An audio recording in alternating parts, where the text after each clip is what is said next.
All right. Good afternoon, everyone. My name is Mr. Nolting. Welcome to grade 9 English Language Arts. And today we're going to be writing a thesis statement.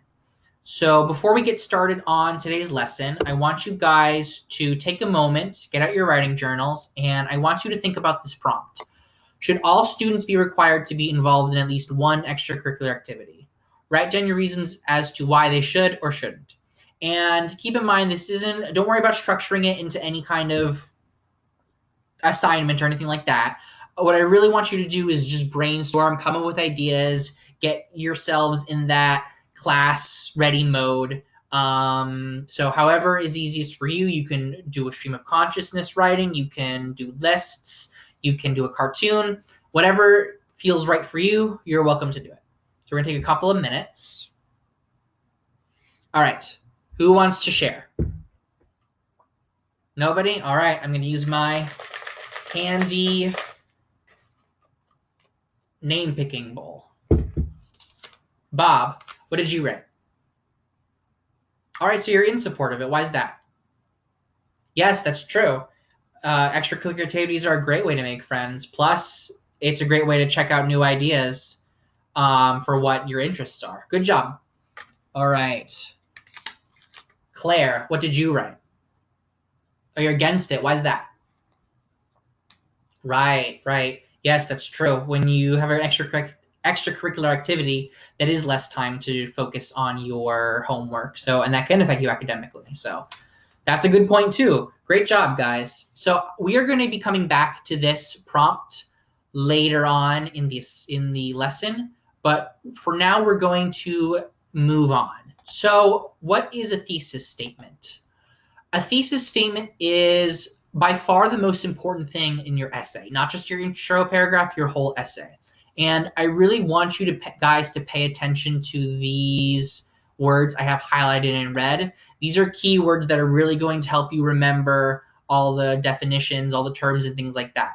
So, anyway, what is the point of a thesis statement? Well, first of all, it informs your reader of your purpose. What's the point? Why are you writing your paper? Second of all, it tells them where you stand on an issue, and it provides evidence for why you have the positions you do have. Why do you believe what you believe? That's what a thesis statement answers. And then finally, it does all of this in a brief and understandable way, one or two sentences at most. Your reader should be able to read your thesis statement and know exactly what it is that they're going to be learning about in your paper. So a thesis statement is comprised of two main components. Our main idea states your position, and then your supporting points provide evidence for your main idea. So what I'm gonna do is we're going to put together a thesis statement together between all of us. And to do that, I have here a sample prompt. This isn't something you guys need to write down. Don't worry about that. What I'm really trying to do with this is I'm trying to show you my personal thought process, how I start off with an idea, with a prompt like this, and then take it into a definitive thesis statement. So here's my prompt. Should parents monitor how their children use social media? So to start, I'm going to do some brainstorming. And the best way to brainstorm a prompt like this is to just answer the question. So there are obviously there are two ways we can answer this. So Raphael, what are those two ideas? Right, exactly. Parents should monitor how their children use social media, and parents should not monitor how their children use social media. You might have an answer you want to use right away, but it's always a good idea to split it up into two to kind of answer both sides, just get your brain moving a bit. It's also great at coming up with counter arguments that you might need to address in your paper. Anyway, so now we have our two questions, our main ideas, and now what we're going to do is we're going to come up with reasons that support those main ideas, our supporting points, right? So this is what I wrote down. So for should, I wrote that cyberbullying is a big issue. Strangers, mainly adults, interacting with children who, are gonna, who want to manipulate or exploit children, and then violent and pornographic content. And for should not, I came up with that it's an invasion of privacy and children need to learn independence. So based on what I came up with my first thesis, or my main idea, I should say, and this is what it is. There are good reasons why parents should and should not monitor their children's social media use. All right. Is this a good thesis or not? What do we think? I already called on you. Jade, do you think this is a good thesis? No, it's not. No. I'm going to go ahead and draw a big X over that. And why do we think that is? You don't know? Okay, that's fine. Here's why. The first issue with it is that our thesis needs to have a clear stance. So this thesis that we have here is trying to take both sides. It's trying to say that it's trying to answer both questions at the same time, basically. And we really need to take only one side. We're writing a persuasive essay, and our goal in a persuasive essay is to convince your reader to share your position. When you have a sentence like this, there is no position. So your reader there's nothing you can even convince your reader of. So you need to take a side. Obviously, not all issues have such clear right and wrongs. There are little nuances here and there. Obviously, like it's not like there you can go too far. Your thesis statement isn't really the place for that kind of nuance. You can go into that later on in your body paragraphs, but in your thesis statement, you just want to get your ideas onto the table. And then the second issue with it is that our thesis statement needs to be subjective. So this thesis statement is an objective fact that there are good reasons why parents should and should not monitor children's social media use. That's just a fact. There are good reasons why they should, good reasons why they shouldn't. Our goal is to persuade. Remember, you can't persuade someone on a belief. You can persuade someone on a belief. You can't persuade someone on a fact. A fact is set in stone. It's not debatable. You need to convince your reader that they need to share your beliefs. So if you're ever stuck, a good question to ask yourself is this: could someone write an opposing viewpoint in an essay? So, to answer that, for this one, no, they can't. So, because this is a fact, there are good reasons why. What's the opposite of this? There are no good reasons why parents should not monitor their children's social media use. That's just not true. So those are the two main things you need to look out for. And those are the two main issues I see a lot of students struggle with. So we need to take a side. So let's take a stance. I thought about it for a little bit, and ultimately the stance I took was should. So I circled that for you. Go ahead and call me a boomer. Really what it came down to was the fact that I thought I could create a more compelling thesis statement based on the pro side.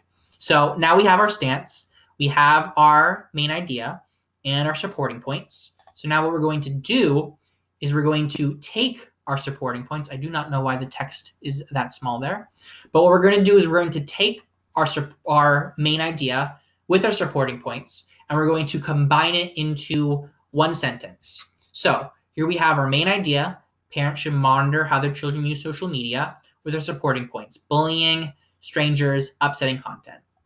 And this is what I came up with.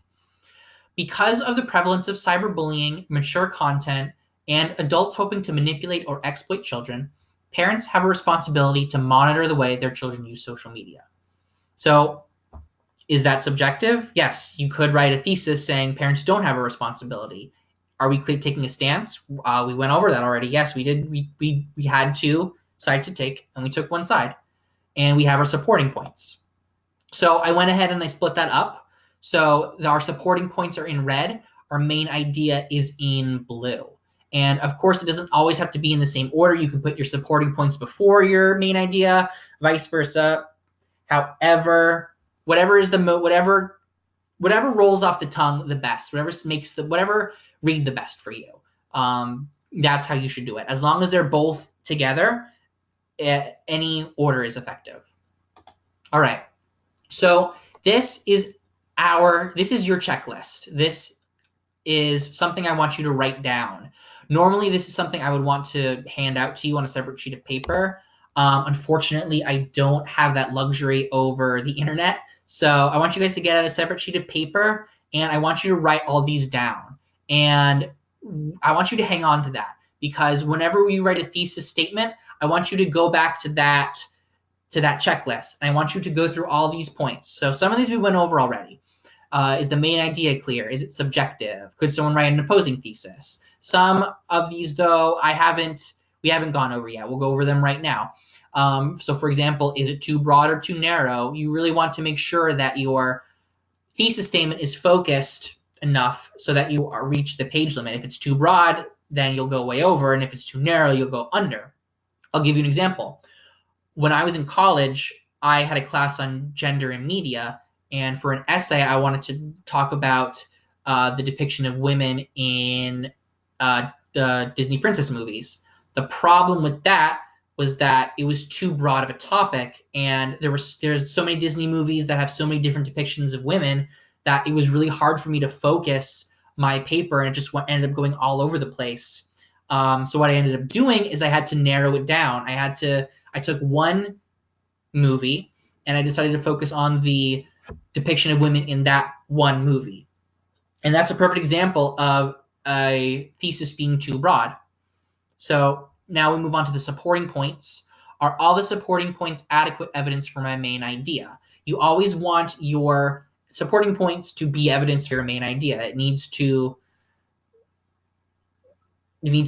be that's your proof. You can't have ideas that are irrelevant. So, for example, in regards to monitoring social media, a lot of people will say that children need to step away from the computer and exercise, and that's true and everything, but that's not related to our topic, our prompt, which is, should parents monitor children's social media? If it was limiting, then that would work, but it's not. It's monitoring. So exercise isn't really related to that. Is every body paragraph represented? When you write a thesis statement, every body paragraph you have needs to be represented in there. If it's in a body paragraph, it needs to be in your thesis. If you have a body paragraph and you can't figure out how you're going to put it in your thesis, then just get rid of that body paragraph. And then finally, is my thesis brief? Like I said, 1 or 2 sentences at the most. Your reader needs to be able to understand what the purpose of the paper is the very first time. They shouldn't need to go back and reread everything just to be sure. So I'll give you guys another minute to write everything down. And let's go ahead and look at some sample thesis statements. Well, we're looking at sample introductory paragraphs. And then our thesis statements are in there. What I want you guys to do is find the main idea and then find the supporting points.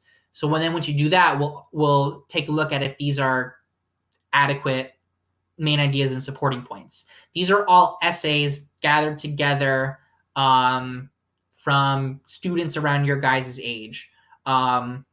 So let's get started. So here's our first sample prompt. I'll go ahead and read it for you first. We live in tough times. Gas prices continue to increase, the economy is falling apart, and some believe that the environment is changing for the worse. All of these problems can be related to 2 things: the cost of fuel and the inefficient vehicles we drive. Both of these problems can be solved with one solution. This solution could not only help the environment, it could help the economy and advance technology. We should require that the automobile manufacturers should produce more fuel-efficient vehicles. So, let me call on somebody. Jade, what is the main idea? That's right, yep. Fuel-efficient vehicles. This sentence right here, that's our main idea. We should require automobile manufacturers to produce more fuel-efficient vehicles. Perfect, good job. Now, what are our supporting points that back up that main idea? Who am I going to call on? Lewis. I'll give you a hint. It's not always in the same sentence. Like I said, you could be 1 or 2 sentences. Perfect. There we go. Here are supporting points. The solution could help the environment, the economy, and advanced technology. All right, so let's go over our checklist. Is our main idea subjective? No, I mean, yes, it is. Perfect, right. You can write a thesis that says we should not require automobile manufacturers to blah, blah, blah, blah, blah. Have they taken a clear stance? Perfect. Do their supporting points back up their main idea? Right, yes, they do, because as they say here, fuel-efficient vehicles helps the environment, the economy, and advanced technology. So I would argue this is a good thesis statement. So I went ahead and outlined it for you. I think at this point we understand that red is supporting points, blue is main idea. The only issue I have with this is it's a little oddly worded. When I first read it, I was a little confused. My assumption was that this sentence was the thesis at first. And if that was the case, that would not be a good thesis. Because it's too vague. It says one solution. What is that solution? Thankfully, we have this sentence, so we know that the solution is more fuel-efficient vehicles, but I think the wording is just awkward. So I went ahead and corrected this one. I changed it a little bit. I changed the wording. So I changed it to, I combined both these problem sentence with the last sentence, and I wrote, both these problems can be solved with one solution, requiring automobile manufacturers to produce more fuel-efficient vehicles. And then this solution can help the environment, economy, and advanced technology. All right, so let's move on. This is our second sample intro paragraph. Mom, I don't want to do volleyball this year because I want to work after school instead. This was the conversation I had with my mother the summer before I was to be a sophomore. I had just gotten a job at the community hospital, and instead of only working weekends, I wanted to work after school as well. Volleyball practice would last until 6 in the evening, meaning I would never get to work after school. High school sports have a negative impact because they cut into school time, take away from school jobs, and interrupt getting prepared for college. All right, Lewis, I call on you a lot today. So what is our main idea? Right, high school sports have a negative impact. All right, is that subjective? Yes, because you can absolutely write high school sports have a positive impact. Is it a clear stance? Yes. Yes, excellent. All right, it is. And now what are our supporting points? Let me call on somebody. I want you to answer it again. Marcus, what are our supporting points? Right, they cut into school time, take away from after school jobs. I'm assuming by that they mean the time, and interrupt getting prepared for college. Perfect. So I went ahead and highlighted those. Our supporting points do indeed support our main idea. So yeah, this is a pretty good one. The only, I would change the wording a little bit. It's a little awkwardly worded, but when I read it the first time, I knew right away. I knew the main idea was they believe high school has a negative impact. They believe it takes away from school time, school jobs, and the time getting prepared for college. All right, one more. Here's our final sample prompt or sample paragraph. Most extracurricular activities can greatly impact a student's life in many ways if they choose to take advantage of them. Drugs and alcohol are extremely high in today's society. Another problem in today's society is the number of high school students dropping out and the number of D's and F's on a student's transcript. Many students who are talented and are good at school also choose not to go to college because they can't afford it, and school sports can help you with that. All right. Rebecca, what is our main idea? You give up? Don't worry, don't worry. That's exactly what I was confused too. I went ahead and highlighted it. I'm not even sure if this is totally correct. I think it's just too awkward. So here's what I assume is the supporting pair. Here's what I assume is the main idea. Is this subjective? No, it's not, right? No, most extracurricular activities can greatly impact. Yeah, you guys, you want to avoid words like this, words like can, because that can turn things that are subjective opinions into objective facts. Because what you're saying when you say can, that something can, it means both ways. That means it can and it cannot. And then so it's not subjective, it's stating a fact. And what about our supporting points? What's the problem with those? Right, they're not relevant. Most of them aren't relevant. Drugs and alcohol, what does that have to do with extracurricular activities? And then D's and F's, that it's irrelevant. The only one that I would argue has anything to do with the main point here, assuming that is the main point at least, is the last one that says it can help pay for college and, can pay for collage.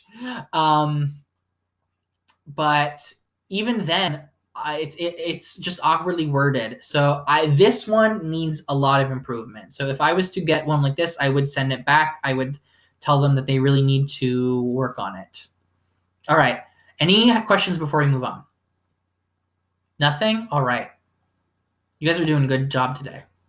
So now we're going to have our independent assignment. So here's what we're going to do. First of all, I'm going to split you into groups. And once you're in your groups, I want you to go back into your writing journals. So go back to your writing journals, take a look at that prompt again. And with your group, I want you to come up with a thesis statement based on what you wrote for your prompt. And make sure to use your checklist. So feel free to write more, anything else that helps you write your thesis, but your thesis statement needs to be your priority. So remember, use your checklist, go over it. Once you write it down, go through that checklist. Is it clear? Is it subjective? My supporting points, that and that. We're going to take about 15, 20 minutes to do that. And we have 12 kids, so I'll split you up into 3 groups of 4. All right, I'll split you up. All right, and we're back. So now our next part of the assignment, now I'm going to put you into new groups. And now we're going to be doing one representative from every group. So that was 4 groups of 3 last time. So now we're going to do 3 groups of 4. So what you're going to do is you're each going to take turns reading your thesis.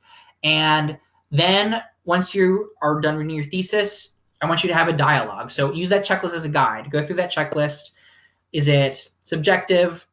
Everything we talked about. And then I want you to talk about it.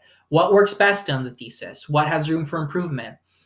And remember, please don't just criticize. I want you guys to think of, I want everyone to come up with at least one good idea for each thesis statement. Because even if a criticism is in good faith and constructive, just getting piled on with negative feedback, it sucks. It's not fun. So I'll split you up into groups. All right, and we're back. So we are almost done for the day. I just want to go over one more time. So let's do a recap. So our thesis statement is the backbone of your essay. It explains your purpose for writing. And it's broken down into the main idea, which states your position, and the supporting points, which provide your evidence. So, and then again, here's that checklist again. I really want you guys to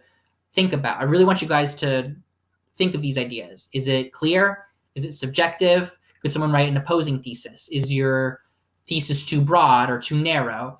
Do your supporting points adequately provide evidence for your main ideas? Is your body paragraph represented? Is every body paragraph represented in your main essay, in your thesis statement? And then finally, is it brief, 2 or 3 sentences at most? And now here's your homework. So this is one final prompt I want you guys to read, to work on. And I'll read it to you real fast. Your school board has decided to dramatically alter the school day. Now school will begin at 10 a.m. instead of the usual 7 a.m. However, this also means school lets out for the day at 6 p.m. rather than 3 p.m. Do you agree with this decision? So I want you guys to write a thesis statement for this prompt. So I want you to do that. I also want you guys to email me what you worked on today. So email me the thesis statements that you came up with your groups in class. Any feedback you got from your peers that you wrote down. I want you to send me that too. And then I want you to brainstorm some ideas for this. Don't forget to use that checklist as a guide. Go through your come up with your main idea, your supporting points. Use that checklist to look back on, to go through everything and make sure that you have an effective thesis statement. Next class, what we're going to do is we're going to take those thesis statements and we're going to begin crafting our full essay, starting with our introductory paragraphs. All right, so if anyone has any questions, feel free to send me an email. Don't forget that I am going to be putting these slides on Google Classroom. So if you're confused about anything, you can use this PowerPoint as a reference. And other than that, I think we're done for the day. All right, bye guys. I'll see you next class.